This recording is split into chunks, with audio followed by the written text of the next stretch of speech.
world that you are, and welcome to Learnamytes, where learning is for all and all that we do is for learning.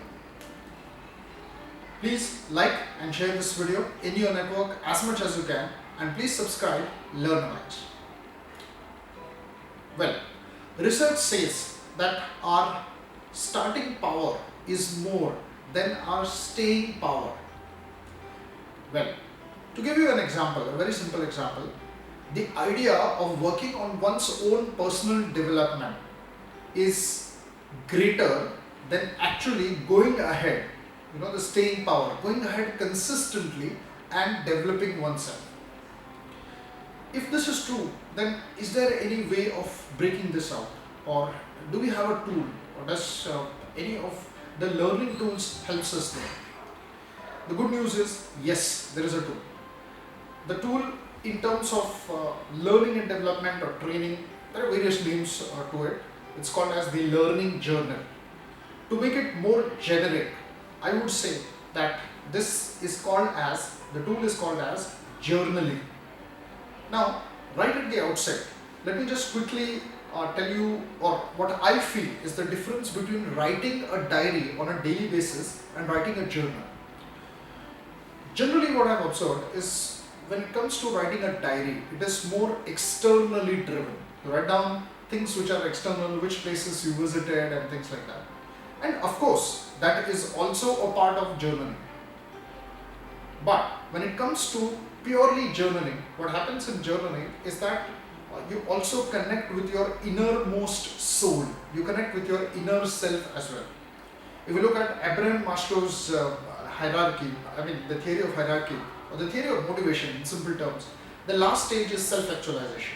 And it is believed, or experts have said, that journaling is one of the ways which has helped them to reach the level of self-actualization. So today's video, like I said, it's going to be about journaling. Let me quickly establish, and it's going to be a super quick video. And I'm going to start with the first one, where I'm going to talk about what are the benefits of journaling. Number one, the first benefit is learning. So if you are not in the habit of journaling, and if you start journaling, isn't it like learning a new thing? So first is learning. The second is basically experimenting. You are bringing down your experiences. You are writing down new things which you have done and how did it help you, how did it shape you. That becomes the experimenting part of it. Third is it develops you. Remember, we were talking about the starting power and the staying power. It is believed that journaling helps people be more consistent.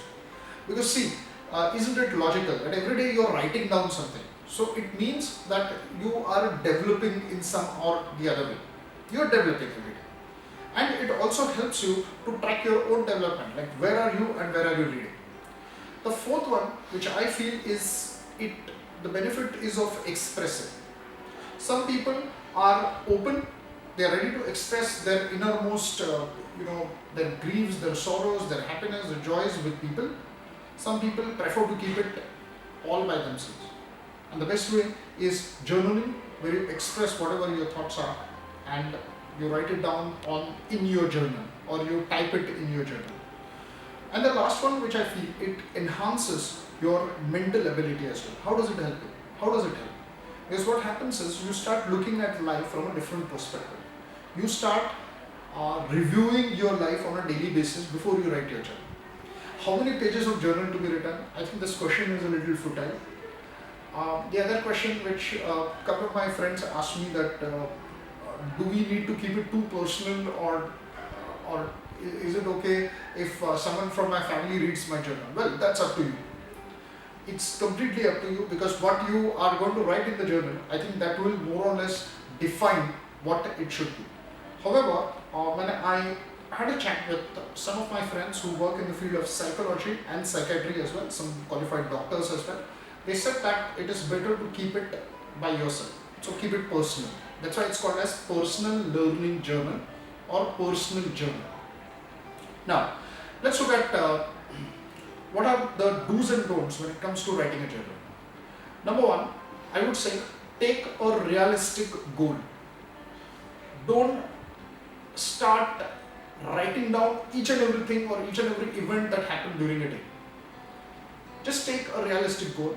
Just write half a page or a quarter page or just 2 or 3 points. Begin with 2 or 3 points on a small notebook or a small diary or whatever that you are comfortable with. Just write 2 or 3 points.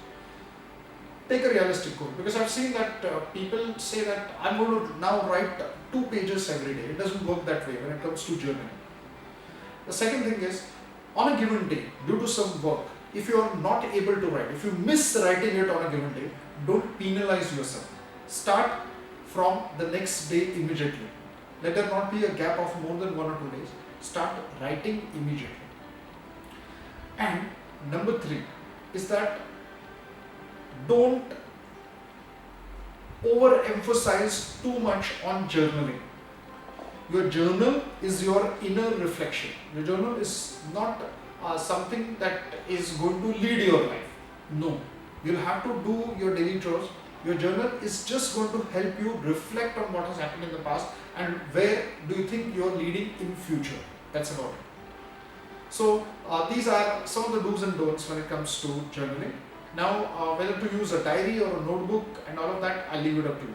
But if you are not in the habit of journaling, if you're going to pick up journaling after watching this video, I would suggest that please use a physical pen and paper. So please use a paper, please use a diary or notebook or whatever that is convenient, or a simple notepad, whatever that is convenient to you, and date-wise you start journaling. Now the most interesting part, what do we write in a journal? What all can we write? Well, there are multiple options. Let me just take you through them one by one. The first one is you can write your dreams or fantasies on a given day. Sometimes early morning while we are brushing or while we are just having a cup of tea or coffee or milk, or while we are doing our personal exercise, just suddenly there is a dream, there is a fantasy, there is an idea that comes to our mind. So please, you can write that in your journal for that given day. Second is you can write about some incident which has happened during that day. Like for example, there is someone who's born in the family. That's an incident, or there is something which has happened on a particular day which had an effect on you. That is something which you can write. The third is you can write about people as well. One of my friends, he is a dramatist, and what he does is every day in his journal, and he is very good at writing journal, he writes about different people that he meets on a daily basis, because he meets quite a few people, and he writes them what are the kind of people that he has met and stuff like that. The fourth is you can write about things. Isn't that it beautifully culminates into video logs and things like that, which have become extremely popular today. So you visit a place, you love the place, and there's something that you would like to share with people. Of course, you can make a video log, post it on YouTube, Facebook, whatever that works for you. At the same time, you can write it in your journal as well. A new place, or a new thing, or a new cuisine which you have tried, or things like that. So writing about things. Of course, writing about experiences, like I explained earlier, it's quite natural. So you can write about experiences as well.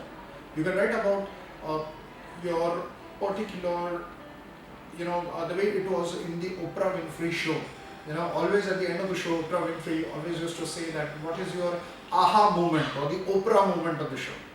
She used to ask the guest, or she used to share it with the people. So something exciting which has happened on a given day. Some exciting experience, some exciting thing which has happened, which stays with you for a while. Maybe you can write it in 2 or 3 words. And finally, it is also about writing your own thoughts, your own feelings on a given day. On a particular day, I feel this way. Why I feel, you can reflect on it later. But at least I should write. How does it help you? I think I've already shared the benefits. But I think one thing is there for sure. It opens up something within you, because you get internally driven. You internalize, you harmonize a lot of things, and you learn them. And it helps you over a period of time to become a better person. So I would say that do this for 21 days. Also watch a video which we had released on Learnamytes on habits. So please watch the video and do this. Do journaling for 21 days, even if it is 2 or 3 lines. Like I said, start with a very simple goal and see the magic, how it works for you. In the comment box, please let us know how did you find this video. Do you have any ideas, any thoughts, or any feedback, or anything which you would like to share with the Learnamytes audience on how to go about journaling? Maybe the more we learn, I think we grow together, because Learnamytes is dedicated to learning. So that's it from my end today, folks. See you next week with yet another video.